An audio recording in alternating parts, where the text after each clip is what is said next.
করিবিনি কেবে করিব সেইথিপাই তো ମୋ ବଡ଼ ଭାଇ ତମ ସହିତ ବାହାଘର କରିବା ପାଇଁ ଯୋଜନା କରିଛନ୍ତି। ତାଙ୍କ ଭଉଣୀ ପଛେ ଯନ୍ତ୍ରଣାରେ ଛଟପଟ ହେଇ ମରୁ। ତାଙ୍କ ସମ୍ପତ୍ତିର ସୁରକ୍ଷା ସେ ତମ ମାଧ୍ୟମରେ ପାଇବେ। ନାଇଁ ସେମିତି ଧାରଣା ତ ମନରେ ଆସିବା ଠିକ ନୁହେଁ ଅଳକା।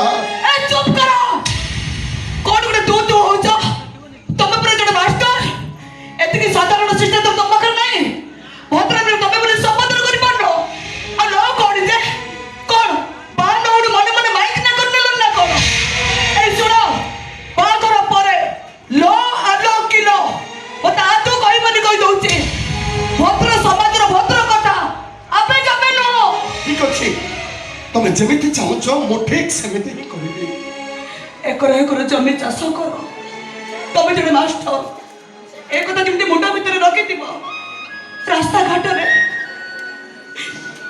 କେବେ ବି ଅଳିଆ ଅପରିଷ୍କାର ପୋଷାକ ପିନ୍ଧି ବୁଲିବନି କି ମାଷ୍ଟର ପୋଷାକ ପିନ୍ଧି ମୋ ସାମ୍ନାରେ କେବେ ବି ଛିଡ଼ା ହେବନି।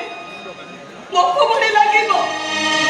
ଆଉ ହଁ ବେଡରୁମରେ ମଇଳା ପୋଷାକ ଦୁର୍ଗନ୍ଧ ମୁଁ ଆଦୌ ସହିପାରିବିନି କହୁଛି। ଆଦୌ ସହିପାରିବିନି। କଥା ଦଉଛି ଏଣିକି ମୁଁ ପରିଷ୍କାର ପୋଷାକ ବ୍ୟବହାର କରିବି। ବାହାଘର ପରେ ମୋ ବ୍ୟକ୍ତିଗତ ଜୀବନରେ କେବେ ବି ହସ୍ତକ୍ଷେପ କରିବନି। କିଛି ବି ପ୍ରତିବନ୍ଧକ ସୃଷ୍ଟି କରିବିନି ମୁଁ। ଯେମିତିକି ମୁଁ କାହା ସହିତ ମିଶିବି କାହା ସହିତ ବୁଲିବି କି କାହା ସହିତ ବାହାରକୁ ଯିବି ତମ ଅନୁମତି କି ମୁଁ ଅପେକ୍ଷା କରିବିନି। କେବେ ବି ମୁଁ ସେମିତି ହବାକୁ ଦେବିନି। ମାଷ୍ଟର କି ଚଷର ପତ୍ନୀ ଭାବେ ସାରା ଜୀବନ ମୁଁ କାଟି ପାରିବିନି। ଟିପଟପରେ ହୋଇ ସାରା ଜୀବନ ଯାପନ କରିବା ମୋର ସ୍ୱପ୍ନ। ତମ ସ୍ୱପ୍ନକୁ ସାକାର କରିବା ପାଇଁ ମୁଁ ମୋ ନିଜ ଜୀବନକୁ ଉତ୍ସର୍ଗ କରିଦେବି। ରୋଷେଇ ବାସ କି ଘରର ଅନ୍ୟାନ୍ୟ କାମ ମୁଁ ନିଜ ଇଚ୍ଛାରେ କରିବି।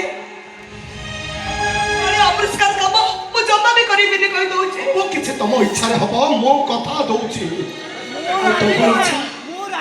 ତମର ତ ପୁଣି କିଛି ଇଚ୍ଛା ଥିବ ନା? ମୋର ସେମିତି କିଛି ସ୍ୱତନ୍ତ୍ର ଇଚ୍ଛା ନାହିଁ। କାହିଁକି ନା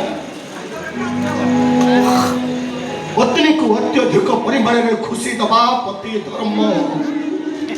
ପତ୍ନୀ କି ସୁଖ ଶାନ୍ତି ସୁରକ୍ଷା ଦେବା ମୋ ସ୍ୱାମୀର କର୍ତ୍ତବ୍ୟ। ମୁଁ ଏତିକି ଜାଣେ ଏତିକି ବୁଝେ ପତ୍ନୀ ହଉଛି ଘରର ଲକ୍ଷ୍ମୀ। ଲକ୍ଷ୍ମୀ ଯେତେ ସୁଖରେ ରହିବେ ଘର ସେତେ ସୁଖମୟ ହବ। ଅନୁଗତ୍ୟ ସ୍ୱାମୀଟିଏ ହବାକୁ ଚେଷ୍ଟା କରିବି। ଅଳକାନନ୍ଦକୁ କେବେ ବି ରାଗ ରୁଷା ଅଭିମାନ ହବାର ସୁଯୋଗ ଦେବିନି। ଅଳକାନନ୍ଦର ଜୀବନକୁ ନୀଳ ସମୁଦ୍ର ପରି ତରଙ୍ଗାୟିତ କରି ମୁଁ ଆମ ସମାଜକୁ ଦେଖାଇ ଦେବି। ଅଭିମାନିନୀ ସେ ହେଇପାରେ ମାତ୍ର ସେ ହାସ୍ୟମୟୀ ଲାସ୍ୟମୟୀ କୋମଳମୟୀ ମଧୁଛନ୍ଦା ଆଉ ସୁଗନ୍ଧରେ ଭରା ରଜନୀଗନ୍ଧା। ସତ୍ୟ ସତ୍ୟ ସତ୍ୟ ସତ୍ୟ ନିବାର ସତ୍ୟ। ସତ୍ୟରୁ ଓହରି ଗଲେ କଥାଟା ସମ୍ପୂର୍ଣ୍ଣ ଓଲଟି ଯିବ କହୁଛି। ଯେମିତି ଗଙ୍ଗା କହିଲେ ରହିବି ଗାଙ୍ଗୀ କହିଲେ ଦୂରେଇ ଯିବି। ସେମିତି କିଛି ବି ପରିସ୍ଥିତି ସୃଷ୍ଟି ହେବାକୁ ମୁଁ ଦେବିନି। ତାହେଲେ ସେ ଉପନ୍ୟାସର ନାମକରଣକୁ ନେଇ ମୁଁ ଏବେ ନିଜକୁ କହିପାରିବି ତ ଅଭିମାନିନୀ ମୁଁ ଅଳକାନନ୍ଦା।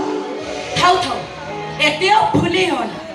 এইটা সে উপন্যাসের কাহিনী নুহ, এইটা তো জীবনের বাস্তবতা। ସେ ଉପନ୍ୟାସର ନାୟିକା ମୁଁ ନିଶ୍ଚିତ ହେବି। কেমিতি হব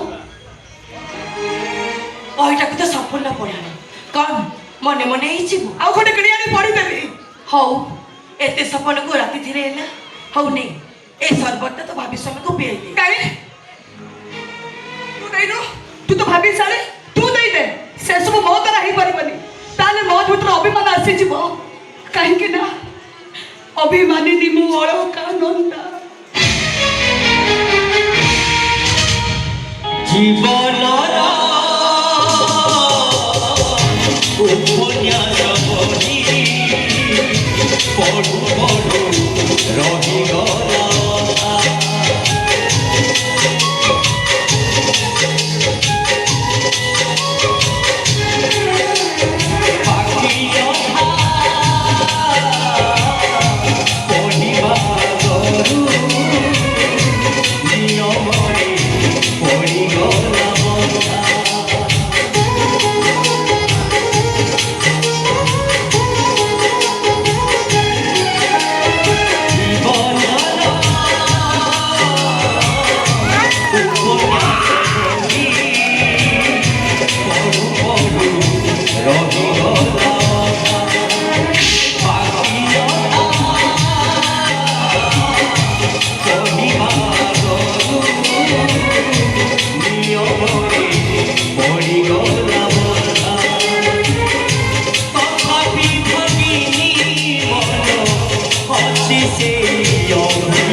ଅଭିମାନିନୀ ସେ ଅଭିମାନିନୀ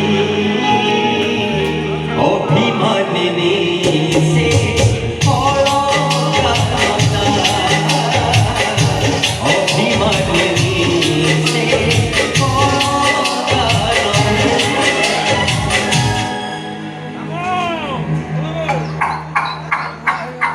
ପଡ଼ିଗଲା ଅଭିମାନରେ ନୁହ ତୁ ଗୋଟେ ନିହାତି ହତ ଭାଗିନି କଳଙ୍କର ଫସଣା ମୁଣ୍ଡରେ ବୋହି ଏ ସମାଜ ପାଇଁ ତୁ ହେଇଯିବୁ କଳଙ୍କିନି ତୁ ସୁକୁମାର ଚୌଧୁରୀ ସୁଖ ଶାନ୍ତିର ସଂସାରକୁ ନେଇ ଗର୍ବ ଅହଙ୍କାରେ ତୁ ଯୋଉ ଧରାକୁ ସରା ବୋଲି ମନେ କରୁଛୁ ମୁଁ ତାକୁ ବର୍ବାଦ କରିଦେବି ଓ ଖାନଦାନ ମାର୍ବଲ ଚଟାଣରେ ଭୂମିକମ୍ପ ସୃଷ୍ଟି କରି ମୁଁ ତାକୁ ମାଟିରେ ମିଶେଇ ଦେବି ଏ ପୀତାମ୍ବର ପଟ୍ଟନାୟକ ତୁ ଯୋଉ ଅପମାନ କରି ତାକୁ ଅପମାନିତ କରିଛୁ ସାରା ଜୀବନ ତୁ ଆଖିରୁ ଲୁହ କରି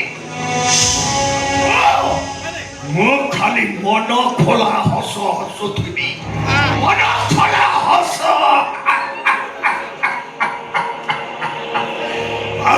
ଅଳକାନନ୍ଦା ମହା ମହା ଭାସୁଥିବା ରଜନୀ ଗନ୍ଧା ଗନ୍ଧା ଶୂନ୍ୟ ରସ ଶୂନ୍ୟ ହେଇ ସହରର ରାଜ ରାସ୍ତାରେ ଭିକାରୁଣୀ ହେଇ ଘୁରି ବୁଲିବୁ ଭିକାରୁଣୀ